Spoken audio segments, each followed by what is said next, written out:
Olá! Estamos aqui para mais uma estreia. A estreia de um novo livro. Hoje começamos então a leitura. Eu escolhi desta vez um clássico nacional. Escolhi Machado de Assis. Memórias Póstumas de Brás Cubas. Espero que vocês gostem da minha escolha. Saímos um pouco, daquele que a gente estava vindo e vamos para um clássico nosso, muito importante e muito permeado também de reflexões. Machado é magnífico, não é? Bom, vamos começar? Já vou começar direto na história, tá bom? O primeiro capítulo, vamos chamar assim, são todos muito pequenos, né? São vários capítulos, todos muito pequenos. O primeiro chama-se Óbito do Autor. Então, são memórias póstumas, são memórias depois da morte dele. Algum tempo hesitei se devia abrir estas memórias pelo princípio ou pelo fim, isto é, se poria em primeiro lugar o meu nascimento ou a minha morte. Suposto o uso vulgar seja começar pelo nascimento, duas considerações me levaram a adotar diferente método. A primeira é que eu não sou propriamente um autor defunto, mas um defunto autor. Para quem acampa, foi outro berço. A segunda é que o escrito ficaria assim mais galante e mais novo. Moisés, que também contou a sua morte, não a pôs no introito, mas no cabo. Diferença radical entre este livro e o Pentateuco. Aqui tem uma nota do editor. O livro, essa edição que eu tenho, que é da Martin Claret, é um texto integral e com muitas anotações no final do livro e muitas notas do editor, pontuando tudo que é mencionado aqui durante o texto e que ele acrescenta como conhecimento para nós, tá bom? Então, aqui sobre o Pentateuco. O conjunto dos 5 primeiros livros da Bíblia chama-se Pentateuco e é composto por Gênesis, Êxodo, Levítico, Números e Deuteronômio. Dito isto, expirei às 2 da tarde de uma sexta-feira do mês de agosto de 1869, na minha bela chácara de Catumbi. Tinha uns 64 anos, rijos e prósperos. Era solteiro, possuía cerca de 300 contos e fui acompanhado ao cemitério por 11 amigos. 11 amigos. Verdade é que não houve cartas nem anúncios. Acresce que chovia, peneirava.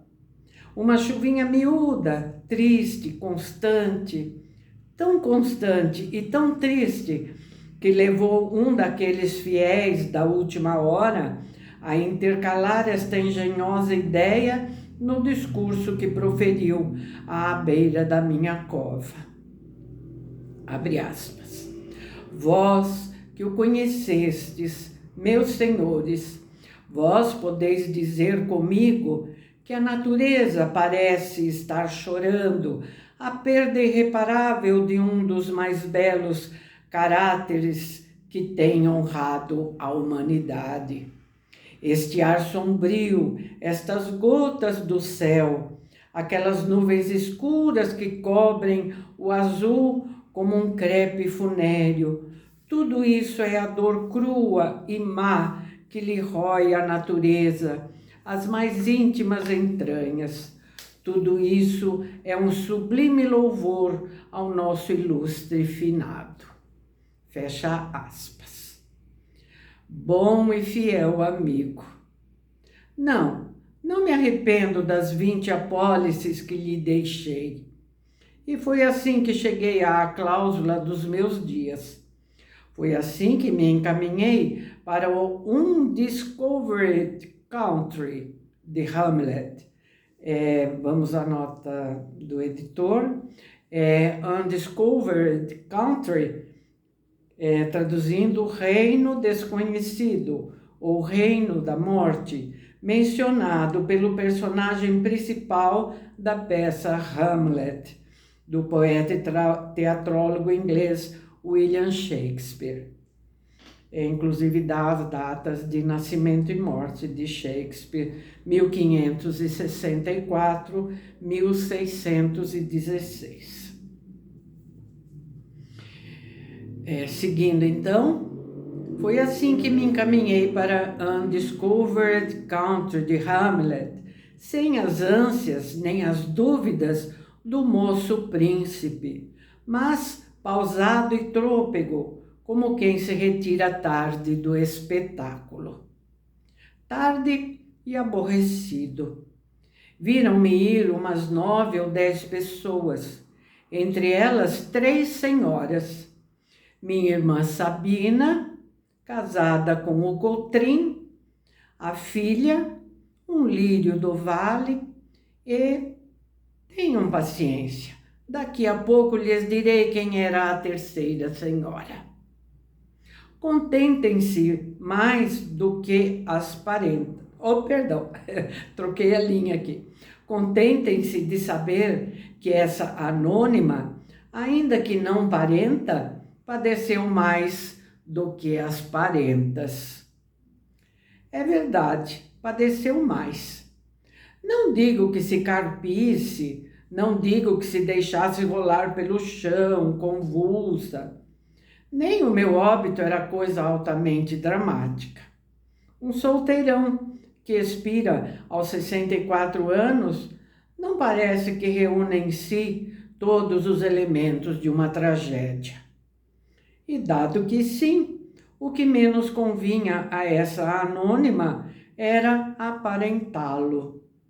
De pé à cabeceira da cama, com os olhos estúpidos, a boca entreaberta, a triste senhora mal podia crer na minha extinção. Morto, morto, dizia consigo. E a imaginação dela, como as cegonhas que um ilustre viajante viu desferirem o voo desde o Ilisso. Aqui tem outra nota do editor. Então, o ilustre viajante é o escritor e diplomata francês François Auguste René de Chateaubriand, 1768-1848, que descreve o voo das cegonhas em Itinéraire de Paris a Jerusalém, de 1811. Ilisso é um riacho que nascia no Monte Ímeto, na Grécia. Voltando ao texto. Então, e a imaginação dela, como as cegonhas de um ilustre viajante, viu desferirem o voo desde o Ilisso às ribas africanas, sem embargo das ruínas e dos tempos. A imaginação dessa senhora também voou sobre os destroços presentes até as ribas de uma África juvenil. Deixá-la ir. Lá iremos mais tarde. Lá iremos quando eu me restituir aos primeiros anos. Agora quero morrer tranquilamente, metodicamente, ouvindo os soluços das damas, as falas baixas dos homens, a chuva que tamborila nas folhas de tinhorão da chácara e o som estrídulo de uma navalha que um amolador está afiando lá fora, à porta de um correeiro. Juro-lhes que essa orquestra da morte foi muito menos triste do que podia parecer. De certo ponto em diante, chegou a ser deliciosa. A vida estrebuchava-me no peito, com os ímpetos de vaga marinha. Esvaía-se-me a consciência. Eu descia à imobilidade física e moral. E o corpo fazia-se-me planta e pedra e lodo e coisa nenhuma. Morri de uma pneumonia. Mas se lhe disser que foi menos a pneumonia do que uma ideia grandiosa e útil, a causa da minha morte, é possível que o leitor me não creia. E, todavia, é verdade. Vou expor-lhe sumariamente o caso. Julgue-o por si mesmo. Então, passamos para o capítulo 2, o emplasto. Então, ele vai contar aqui que ideia foi essa, né? Com efeito, um dia de manhã, estando a passear na chácara, pendurou-se-me uma ideia no trapézio que eu tinha no cérebro. Uma vez pendurada, entrou a bracejar, a pernear, a fazer as mais arrojadas cabriolas de volatim, que é possível crer. Eu deixei-me estar a contemplá-la. Súbito, deu um grande salto, estendeu os braços e as pernas até tomar a forma de um X. Decifra-me ou devoro-te. Isso refere-se, como diz aqui o editor, diz a lenda grega que a esfinge, que teria corpo de leão e rosto humano, propunha enigmas aos viajantes que se dirigiam a Tebas. Quem não conseguia decifrá-los era devorado. Então, por isso a menção ali, né? Essa ideia, então tudo isso é a cabecinha dele lá, né? Trabalhando essa ideia. Essa ideia era nada menos que a invenção de um medicamento sublime, um emplasto anti-hipocondríaco, destinado a aliviar a nossa melancólica humanidade. Na petição de privilégio que então redigi, chamei a atenção do governo para esse resultado, verdadeiramente cristão. Todavia, não neguei aos amigos as vantagens pecuniárias que deviam resultar da distribuição de um produto de tamanhos e tão profundos efeitos. Agora, porém, que estou cá do outro lado da vida, posso confessar tudo. O que me influiu principalmente foi o gosto de ver impressas nos jornais, mostradores, folhetos, esquinas e, enfim, nas caixinhas do remédio, estas 3 palavras: emplasto Brás Cubas. Para que negá-lo? Eu tinha a paixão do arruído, do cartaz, do foguete de lágrimas. Talvez os modestos me arguam este defeito. Fio, porém, que esse talento me hão de reconhecer os hábeis. Assim, a minha ideia trazia 2 faces, como as medalhas, uma virada para o público, outra para mim. De um lado, filantropia e lucro. De outro lado, sede de nomeada. Digamos, amor à glória. Um tio meu, cônego de prebenda inteira, costumava dizer que o amor da glória temporal era a perdição das almas, que só devem cobiçar a glória eterna.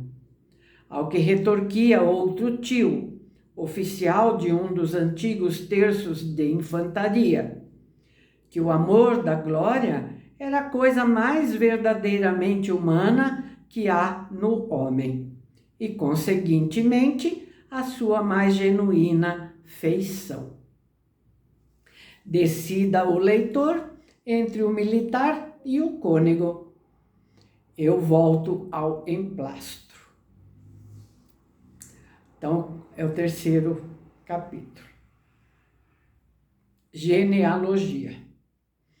Mas, já que falei nos meus dois tios, deixem-me fazer aqui um curto esboço genealógico. O fundador da minha família foi um certo Damião Cubas, que floresceu na primeira metade do século XVIII.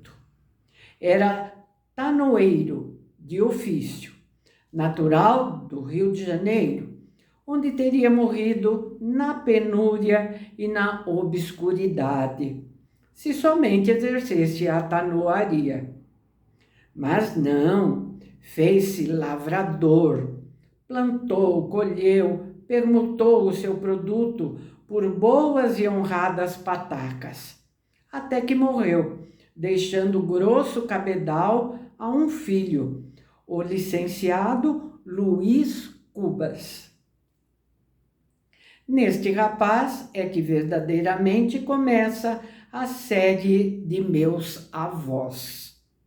Dos avós que a minha família sempre confessou, porque o Damião Cubas era, afinal de contas, um tanoeiro, e talvez mau tanoeiro, ao passo que o Luiz Cubas estudou em Coimbra, primou no estado e foi um dos amigos particulares do vice-rei Conde da Cunha.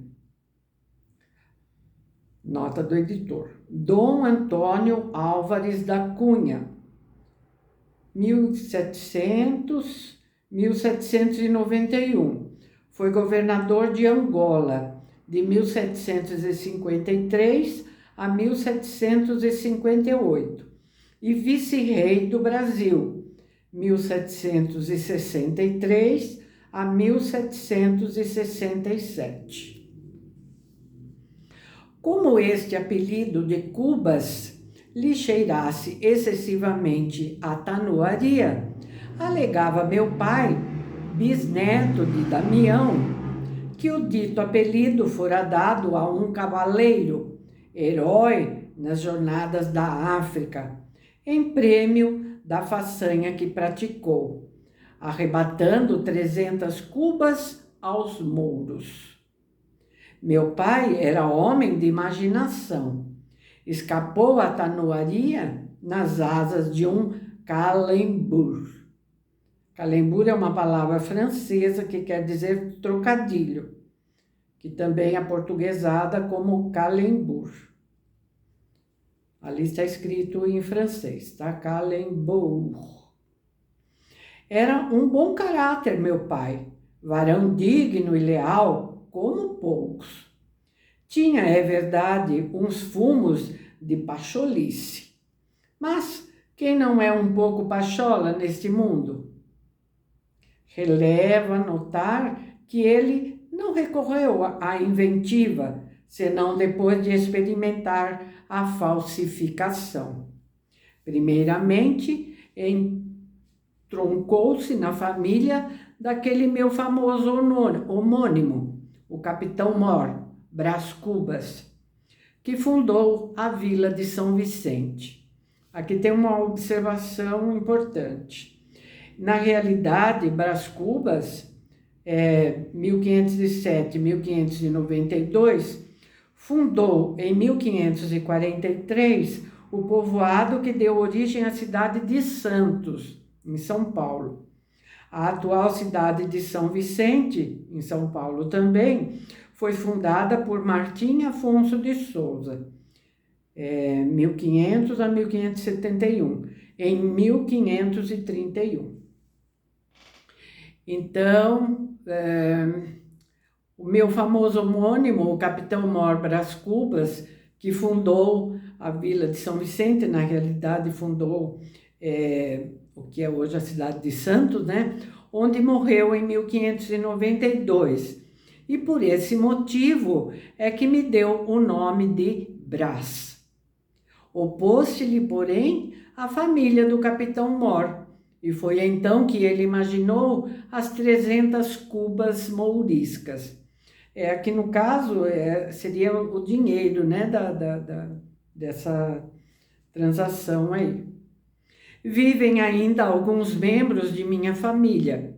Minha sobrinha Venância, por exemplo, o lírio do vale, que é a flor das damas do meu tempo. Vive o pai, o Coutrin, um sujeito que... mas não antecipemos os sucessos. Acabemos de uma vez com o nosso emplasto, que vai ficar para o próximo vídeo. Tá bom? Espero que tenham gostado da minha escolha. A gente sabe que tudo que Machado de Assis escreveu é maravilhoso, não é? É um escritor que marcou demais a literatura nacional. Então, espero que vocês tenham gostado. Se vocês já leram, nunca é demais ouvir novamente a história, não é? Às vezes a gente já leu há muito tempo, às vezes lá na escola, né? Então é bom recordar. E quem não leu, vai conhecer essa obra incrível do nosso Machado de Assis, tá bom? Então eu espero vocês amanhã para a gente continuar, tá ok? Deixe seu like, comentem aí se vocês gostaram da escolha, tá? Espero. Um beijo e até amanhã.